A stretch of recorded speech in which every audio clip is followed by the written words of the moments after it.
Bonjour et bienvenue pour ce 4e et avant-dernier numéro de notre mini-série Europe. Cette semaine, c'est Pierre de Hanscuter, directeur du service volontaire international, qui est allé à la rencontre de Véronique De Keyser, députée européenne, membre de la commission Développement. Interview sans langue de bois.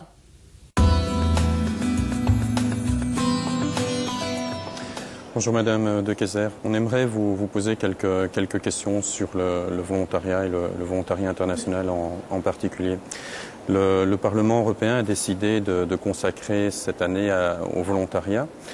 Or, parfois, certaines personnes considèrent le volontariat comme une thématique un peu secondaire face aux problèmes socio-économiques que rencontre l'Europe ces temps-ci. Mais je crois que c'est cette analyse que feraient certains de dire que c'est pas important parce qu'il y a des problèmes économiques et des problèmes économiques au niveau européen est une analyse un petit peu courte. Ce qu'on dit aussi beaucoup, c'est qu'il risquerait d'y avoir une crise d'engagement, de participation des gens, de participation au niveau social. Et vous savez, une des priorités dans les 10 ans à venir, dans ce qu'on appelle chez nous la stratégie 2020, dans le jargon européen, c'est cette fameuse stratégie de relance de l'emploi, de la croissance verte, etc. Une de ses priorités, c'est de lutter contre l'exclusion sociale. C'est-à-dire, il faut absolument recréer du lien social, éviter que les gens ne se désengagent, éviter la pauvreté extrême, aller vers les autres, etc. Alors, on dit oui, mais tout ça c'est des discours. Ben non, le volontariat justement c'est le contraire d'un discours par rapport à ça. Donc je pense que ça a toute son actualité et peut-être qu'elle est encore plus importante maintenant que la situation est difficile pour beaucoup d'entre nous. Le secteur du volontariat international se trouve de plus en plus submergé par le secteur commercial qui se met à vendre ce qu'ils appellent du volontourisme. Donc des jeunes qui vont aider et voir les pauvres pour des sommes très très importantes. Donc une commercialisation de la solidarité. Vous, en tant que parlementaire, quelle analyse pouvez-vous faire de ce phénomène et que pensez-vous qu'il soit possible de faire pour mettre en valeur le secteur non marchand face à ces dérives commerçantes? Et d'abord, j'ai deux choses à dire par rapport à ça. J'ai fait une étude sur le volontariat et j'avais été étonnée, mais bien heureusement étonnée, je dirais de la professionnalisation quelque part du secteur, c'est-à-dire il y a aujourd'hui, et j'en connais, des associations qui ne sont pas des agences de voyage, mais qui se sont mis en tête justement de faire du tourisme beaucoup plus social, etc.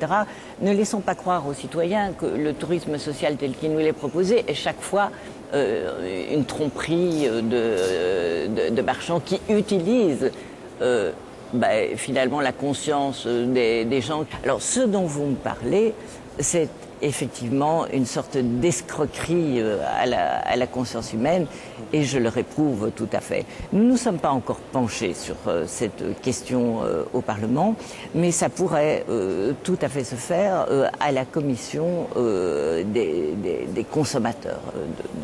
Est-ce que l'année européenne du volontariat ne pourrait pas justement être l'occasion pour mettre ça à l'agenda? Comment est-ce que ça se passe dans les commissions? Parce que ça c'est quelque chose d'important. C'est un député d'une commission peut toujours, à l'intérieur d'une commission du Parlement, qui serait spécifique par exemple à un thème donné, se proposer de faire un rapport qui soit un rapport d'initiative. Et donc ça doit rentrer dans la machine européenne, ça prend beaucoup de temps. Donc si on veut faire un rapport sur ce type d'agence, il faudrait le faire assez rapidement parce qu'avant qu'on accède à cette permission, ça prend un certain temps. C'est une machine lourde, le Parlement européen. Il y a une autre possibilité, c'est de poser une question à la Commission européenne.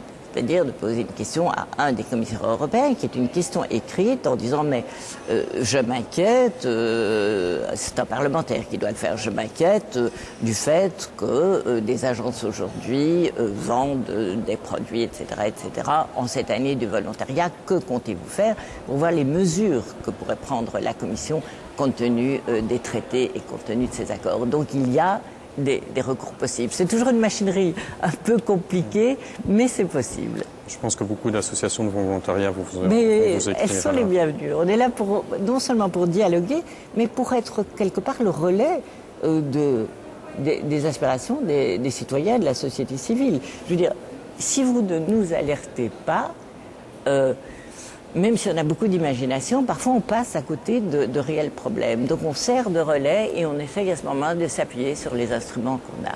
C'est ça la démocratie parlementaire et la démocratie participative. Merci. Une autre question. Nous sommes situés pas loin de la frontière française. Il y a de plus en plus de collaboration entre le secteur associatif des deux côtés de la frontière. Mais au niveau des subsides européens, on se trouve souvent coincé par cette frontière où les subsides restent gérés par les nations. Par exemple, un volontaire qui habite Lille ne peut pas aller suivre une formation, par exemple, à Bruxelles, alors que c'est bien plus proche pour lui que Paris. Est-ce qu'il ne serait pas bon que l'Europe se vive aussi dans le fonctionnement des institutions européennes? Pour le moment, les États-nations subsistent. Et l'Europe est en train de se construire. L'Europe peut faire tout ce que les États lui ont laissé comme compétence. Et l'Europe ne demande pas mieux, en général, que d'harmoniser, que de créer vraiment des espaces européens. Ce qui résiste, en général, ce sont les pays. Jusqu'à présent, je ne crois pas que les pays aient laissé à l'Europe le pouvoir de gérer leur budget et de savoir à quoi ça va aller à l'intérieur d'eux. Bon, je pense que c'est une question, la question telle qu'on peut la creuser chez vous, elle dérive probablement de la volonté des pays de garder ces prérogatives-là. Et c'est ainsi que c'est inscrit aujourd'hui dans les traités. Moi, je rêve d'une Europe fédérale avec une harmonisation de la fiscalité, avec une harmonisation sociale, mais tirée vers le haut. Je rêve d'une Europe beaucoup plus européenne que maintenant, mais pour le moment, il y a encore des résistances au niveau des États-nations. Merci pour votre temps. Je sais que votre agenda est très chargé. Je vous remercie. Vrai. Merci, merci à vous. Télévision du Monde, c'est déjà fini. Pour aujourd'hui du moins, car vous pouvez nous retrouver la semaine prochaine pour le dernier numéro de notre mini-série Europe. Cette fois, ce sont Gilles, David et Guylain, 3 étudiants en master d'économie à l'UCL, qui sont allés à la rencontre de Carole De Gucht, membre de la Commission européenne en charge du commerce. Et toute l'équipe de Télévision du Monde se joint à nous pour vous souhaiter d'excellentes fêtes de Noël.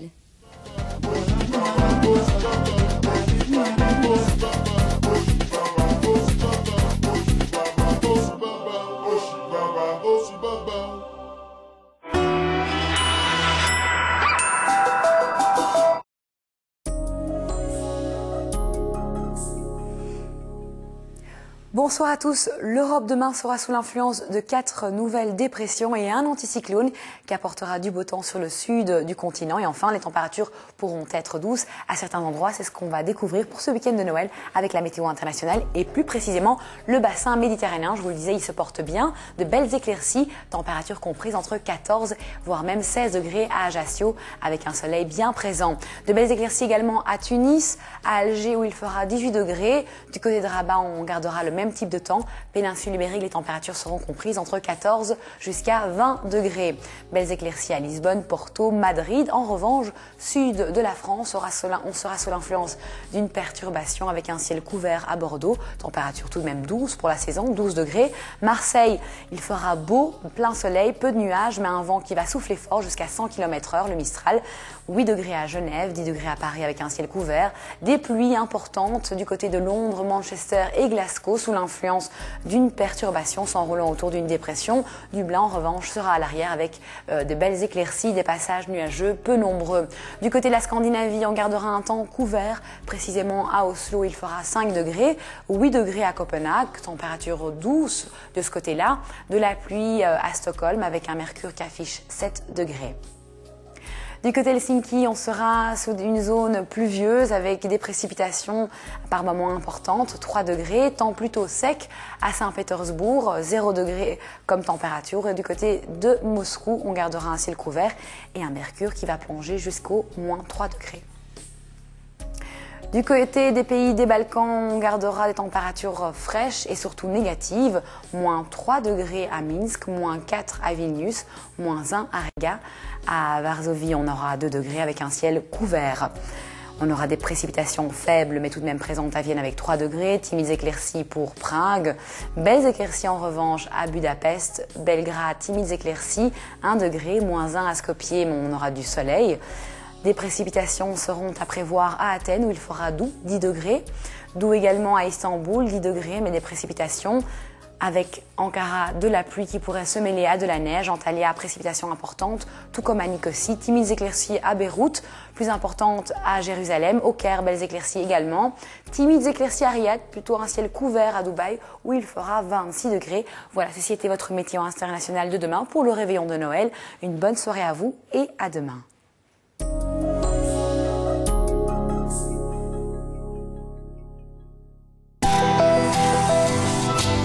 Il existe des histoires tristes. Je la connais cette histoire, raconte-en une autre. Mais en cette période de fête, merci, c'est joli. La 3 vous a réservé une soirée inattendue. Je vais la tailler un peu, la barbe. 2 films en une seule soirée. J'ai 2 trèfles. Où les histoires de girafes Sois grand et majestueux. Et de chameaux Ses bosses se dressent et que ses pattes soient solides. Vous emmèneront en voyage. L'histoire du chameau qui pleure et le coup de la girafe, ce soir sur la 3. Qu'il en soit ainsi. Ce vendredi soir. Sur la 1, une crèche vivante, inédite pour de joyeuses fêtes. Humour et dérision avec les frères Taloche. Sur la 2, Will Smith et Kevin Kline en agents très spéciaux s'entrechoquent dans un duo délirant. Sur la 3, en Mongolie, lorsqu'une chamelle rejette son petit, on fait appel à un musicien pour l'attendrir.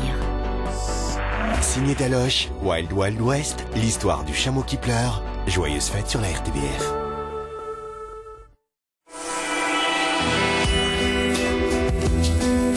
La 1 est la première présente à table. Dans le cadre de l'année de la gastronomie, une expo qui vous promène du champ à l'assiette. Cultiver, transformer, manger, imaginer, artistes contemporains et chefs étoilés. À table, l'expo dès maintenant à Bruxelles sur le site de Tour et Taxi.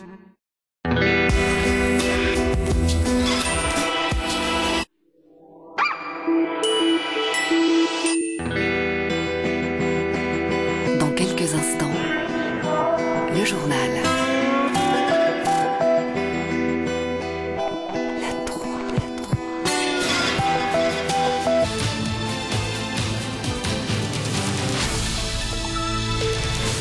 Bonsoir, bienvenue à tous dans ce journal. Voici les titres du 19h30. Un journal qui aura comme un avant-goût de réveillon de Noël, c'est le rush des achats et surtout la dernière ligne droite pour les traiteurs en cette période gourmande de l'année. La réforme des pensions a été votée à la Chambre tôt ce matin et cet après-midi au Sénat, d'autres réformes sont en vue. Nous ferons le point en direct de la rue de la Loi. Les techs de Charleroi ont poursuivi le mouvement de grève aujourd'hui à la grande surprise des navetteurs et même des syndicats. Des funérailles dignes des plus grands, des centaines de personnes ont convergé vers Prague pour un dernier hommage à Václav Havel. Et puis 20 ans après la chute de l'Union soviétique, l'une de nos équipes s'est rendue en Géorgie où la vie ne s'est pas vraiment améliorée avec la fin du communisme.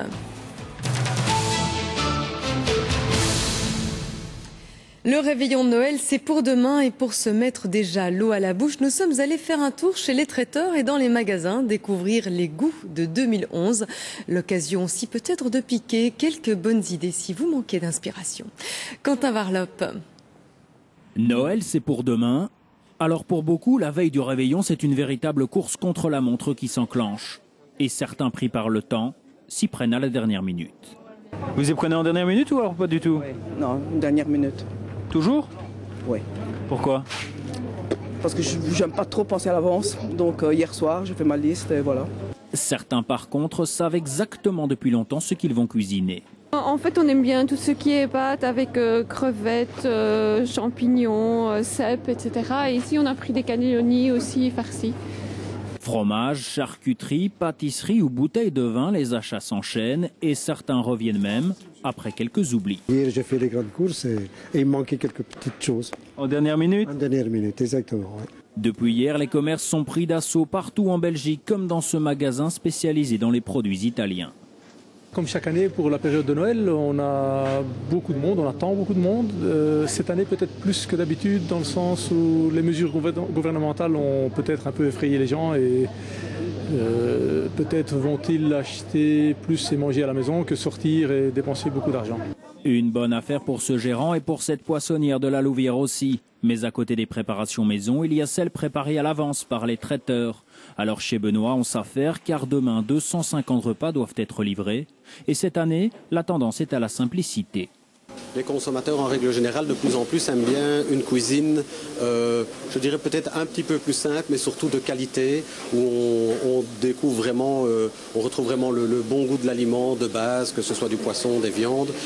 Peut-être pas trop de fioritures autour de ça, mais de la qualité pour savoir ce que l'on mange. Alors viande ou poisson pour demain, repas perso ou commandé, en dernière minute ou pas, quoi qu'il en soit, demain soir tout doit être prêt. Le compte à rebours est lancé. Et après s'être mis l'eau à la bouche, on va continuer à se faire plaisir en allant faire du lèche-vitrine. La crise aura-t-elle un impact sur les cadeaux de Noël? Selon la petite enquête menée à Namur par Michel Toussaint, il semblerait en tout cas que l'on soit de plus en plus raisonnable. Des cadeaux, que des cadeaux. Le Belge aime Noël et aime faire plaisir. Mais au fait, combien est-il prêt à mettre au pied du sapin? 55 €. 300 €. 200 €. On est pour le moment à 50 € par personne, on va dire ça. Assez variable, donc le budget est souvent un peu rétréci par rapport aux années précédentes. Il y a 10 ans d'ici, on dépensait peut-être plus sans réfléchir que maintenant. On se dit, tiens, il y a ça ou ça à payer, donc c'est vrai que... On a tous l'impression qu'on doit être un peu plus raisonnable, oui, peut-être. Bon, la vie est un peu plus chère, les temps plus difficiles, et donc... Dans les paquets, de plus en plus de cadeaux utiles, de moins en moins de fantaisie. C'est un vase. Des bonbons, des chocolats... Tout vraiment. C'est du multimédia, des vêtements surtout. Pour ma soeur, j'ai acheté plein de trucs de maquillage et des bijoux aussi. Des bouquins ou des petites choses plus pratiques. Dès qu'il y a besoin de certaines choses, c'est autant acheter quelque chose qui est utile et sinon, s'il n'y a pas nécessairement de besoin, quelque chose d'un peu original quand on sait le faire. Cette commerçante en souffre d'ailleurs. Son magasin propose essentiellement des objets de fantaisie. Le consommateur la boude. Je suis assez déçue parce que... Non, c'est beaucoup moins bien que d'habitude. Je m'attendais à beaucoup plus. Il reste 24 heures pour boucler les achats et ça en stresse certains. Vous avez tout? Non, pas encore. Ça vous stresse de ne pas avoir tout? Oui, surtout que je vois l'heure qui tourne et ça va pas aller. Donc voilà. Ça va pas aller, encore demain. Mais demain, ça va être encore plus bondé qu'aujourd'hui. Il y a déjà tout qui est vide aujourd'hui. Et dire qu'on nous faisait croire que c'était ce bonhomme qui s'occupait de tout. Et les plus chanceux passeront leur Noël sous d'autres contrées à la neige ou sous le soleil ou les deux à la fois. Il y avait du monde en tout cas ce matin à l'aéroport de Bruxelles National. Environ 31 000 vacanciers auront décollé de Bruxelles d'ici ce soir. Environ 80 000 d'ici dimanche. Cette année, vous êtes plus nombreux à partir au soleil et les destinations les plus prisées sont dans l'ordre. L'Espagne, l'Égypte qui a perdu la première place du top 5, la Tunisie, le Maroc et la République dominicaine. Crise économique oblige. Les vacanciers belges ont changé leurs habitudes. Les réservations sont faites plus tardivement et le séjour est généralement plus court, 4 à 5 nuitées en moyenne au lieu d'une semaine. Mais bon, c'est déjà ça. Le mouvement de grève est terminé depuis ce matin et les syndicats se sont félicités du succès de l'action et tout est rentré dans l'ordre ce matin, sauf à Charleroi où à la surprise générale, les techs ont décidé de poursuivre le mouvement. Céline Liégeois.